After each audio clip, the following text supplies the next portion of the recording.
Hamdan dari PT Pungko Indonesia One. Dari PT Pungko, ketua PUK Asep PUBG. Nah, di situ kan sebenarnya kenapa kalau kita jauh-jauh dari Grobogan ke kantor gubernur ya, sebenarnya kita nggak mau menurut kita.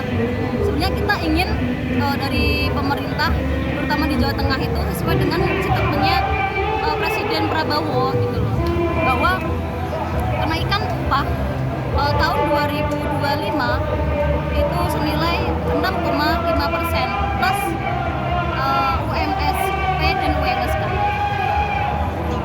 upah sektoral seperti itu sih. Cuma kan di Jawa Tengah sendiri itu tidak, jadi kita nanti akan perjuangkan struktur skala upah itu sendiri, karena kan memang kalau ngomongin UMK itu untuk buruh lajang dan masa kerjanya 0 sama 1 tahun. Kalau 1 tahun lebih itu nanti juga ada upah dengan nama struktur skala upah.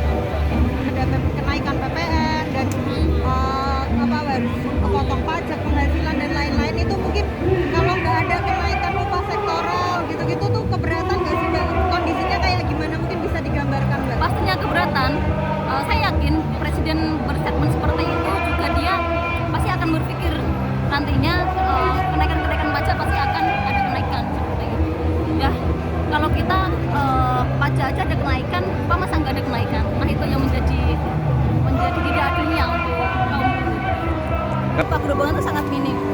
Saat ini 2.116.000. Nah, kalau ngomongin upah segitu ya, kita kan kemarin juga survei kebutuhan hidup layak di pasar-pasar, di pasar, yakni di pasar Wirosari, Godong dan juga pasar Bubuk. Di situ kita survei dan kemarin itu hasilnya kenaikan 13%.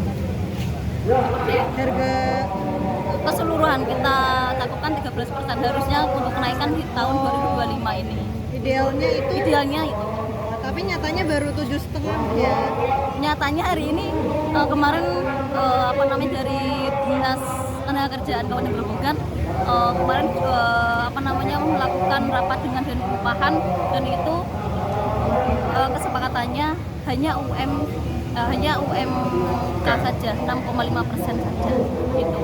Yakni kenaikan 130. Kalau ngomongin upah ya emang sangat berharga ya, apalagi kalau kita ngomongin kita beli di Indomaret, beli ST aja ya di Indomaret Grobogan dengan di Indomaret Semarang dengan di Jakarta itu sama, akan tapi kok upahnya beda. Nah, itu yang menjadi gunjangan di situ gitu. Kita beli bensin di Grobogan sama di Jakarta sama loh, tapi kenapa upahnya beda? Nah, itulah artinya kan kebutuhan hidup di Jakarta dengan di Jawa Tengah itu nggak berbeda gitu loh.